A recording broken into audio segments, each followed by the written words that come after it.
Hello everyone, this is Tom, the art director of Studio 346, bringing you another update on our upcoming video game, Century of Steam.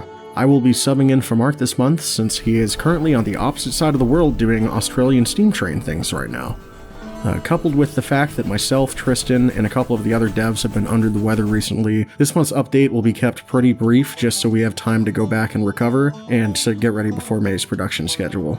As a reminder, April's video, the one you're watching right now, is one of our shorter in-between episodes that we do every other month now.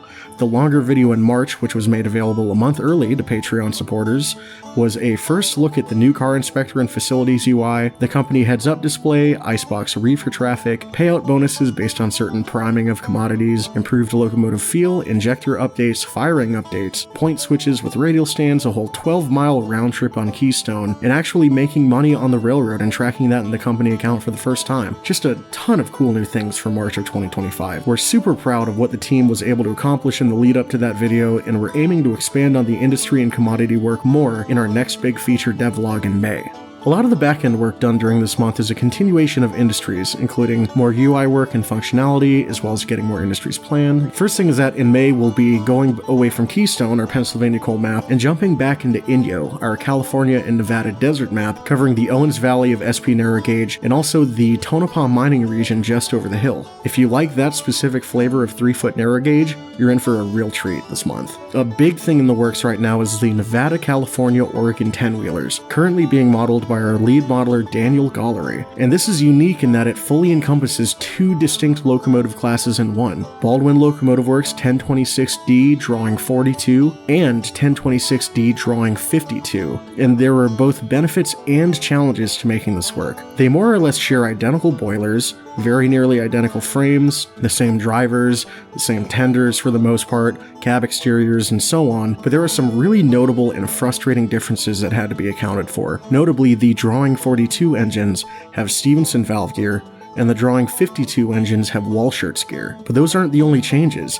They also have different cab locations, frame extensions on the Drawing 52, different turrets, different Johnson bars, ostensibly too many brake schedules and piping differences to count, and even different throttle placement. SP numbers 8 and 9 have top-mounted throttles, and SP 18 has a backhead throttle, and the cabs move to allow this. Now, Daniel has gone through all of the trouble to get all of that working for a really famous and well-traveled batch of engines, and even in their work-in-progress state right now, they are looking fantastic.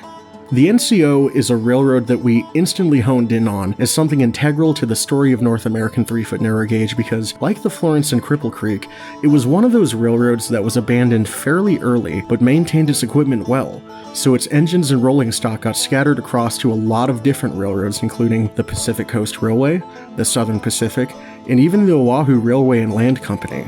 NCO 8 and 9 survive today as SP 8 and 9, and NCO 12 was later renumbered and became SP 18, which in 2017 became the first of 3 remaining NCO 10-wheelers restored to operation. Daniel has done a spectacular job representing these engines at various stages of their lives, and the NCO customization especially is a really underrated part of their history that needs more recognition. So it's really wonderful to be able to see the full history and context of these engines shine through in the models.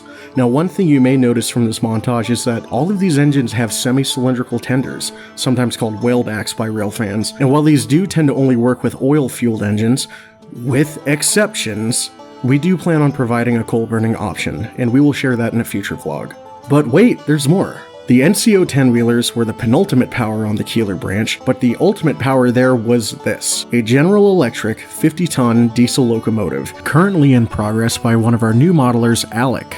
Built in 1954, this critter was nicknamed Little Giant in a naming contest and was the main power for the branch after number 8 was donated to Sparks, Nevada, and number 18 was donated to Independence, California, with SP number 9 kept in service as emergency backup power until it ceased operations in 1960. But of course, this wasn't the only General Electric end cab diesel on 3-foot gauge in North America. Alec is also representing the export 50-tonners that ran in Guatemala before returning stateside in preservation as Sumter Valley number 7 720, and also the later 54-tonners owned and operated by the US Gypsum's 3-foot line in Placer City, California, which is now currently one of the only revenue freight hauling narrow gauge lines left in the country. Now, there are slight dimensional changes between the 50-tonners and the 54-tonners, but they shared enough major components that we felt it possible to offer, so now whether you like the SP narrow gauge flavor of them or the Placer City narrow gauge flavor, you'll get to experience both. Alec has been doing a fantastic job with these 50-tonners, and they still have a ways to go, but I hope you can see just from the work in progress that's here that they're really starting to shape up nicely. It's been really exciting to see a lot more modern power start to make it into the game, and for Southern Pacific fans especially, this new duo should give you the Keeler Branch touchstones you want, and they'll look right at home on the Inyo map in our future devlogs, where we'll be showing industry interaction and secondary gameplay in a lot more depth. And now we'll do a very brief Q&A segment here to cover questions some of you had about our March devlog video, which was the revenue run in Keystone with the Baldwin 1024E. The Trainiac asks, "Sorry if this has been answered before, but how will the job system be set up? Will it be more of a contract system based like the one in Railroader, or more of a self-management system like Derail Valley's way of giving you a bunch of different options?" So as we've talked about in prior videos, we want two options between structured and freestyle selection of what goods to haul, but neither Railroader nor Derail Valley are necessarily what we want to do for either setup. For structured gameplay, we are leaning more towards scenarios, basically timed world events that vary from decade to decade, with bronze, silver, and gold conditions to be met. We always felt this was a fun format for structured gameplay, and it's pretty easy for players to understand, and it's also a very flexible framework through which to experience different kinds of world and economic events from the Railroad's perspective. And of course, this is all separate from a purely creative sandbox mode with no objectives or money involved, so if you just want to hop in and run a train, we got you covered there too. Matthew Hume asks, "The last devlog showed a fast clock, will that be adjustable?" And yes, it will.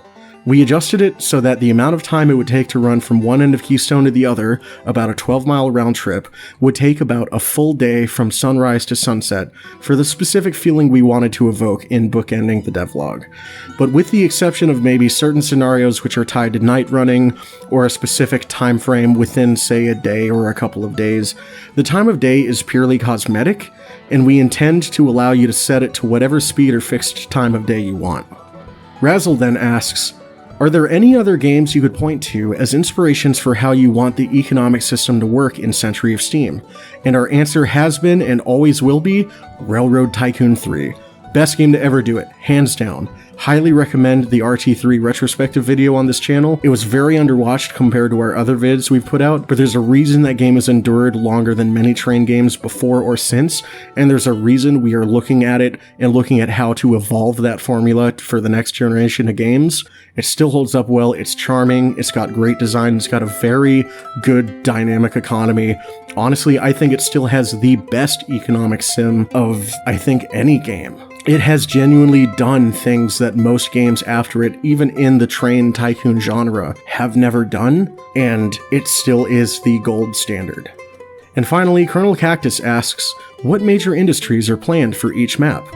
Now, industries will vary depending on the region. For example, you wouldn't have an oil field or a coal mine up in Ponderosa because historically there was no local oil or coal to be sourced in the Lake Tahoe region. Now, that being said, you can still import coal or oil for running your fleet, and maybe in certain regions it's going to be a little more expensive based on the cost it would take to import those things in there, but you will still have access to all three fuel types in each level. It's just that cost-benefit analysis and the local benefit of one versus the other is going to change. But without giving away too much of the specific or smaller industries, because there's a lot of overlap given every region will support common carrier status, things like mail trains, passengers, express freight, and so on.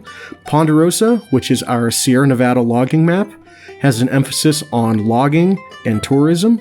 Keystone, our Pennsylvania Appalachian map, has an emphasis on coal mining, iron mining, and small-scale agriculture. San Juan, our Colorado Rocky Mountain map, has an emphasis on gold and silver mining and seasonal stock rushes, and then Inyo starts as a silver mining and large-scale agricultural region, but then it very abruptly changes to non-precious mineral traffic in the later years after around 1913 or so. And the reason for that, and I'm not joking here, is because Los Angeles happened. Seriously, go look up the California Water Wars, it's some crazy stuff. Anyway, that's all we have time for this month. We need to keep this video brief so that we can all recover from being sick and start getting ready for May's production schedule, but we'll try to answer in writing some more of the questions that you guys had sent us. Once again, we want to thank each and every one of our patrons over at patreon.com/studio346 for helping us and making this game possible. And for as little as $2 a month, each Century of Steam devlog is available 1 month early for patrons so that you can be as up to date with our progress as possible. And once again, we would like to thank all of you as our viewers for caring about what we do, and we hope to see you again next month in the May devlog back at Inyo. Take care, and we'll see you there.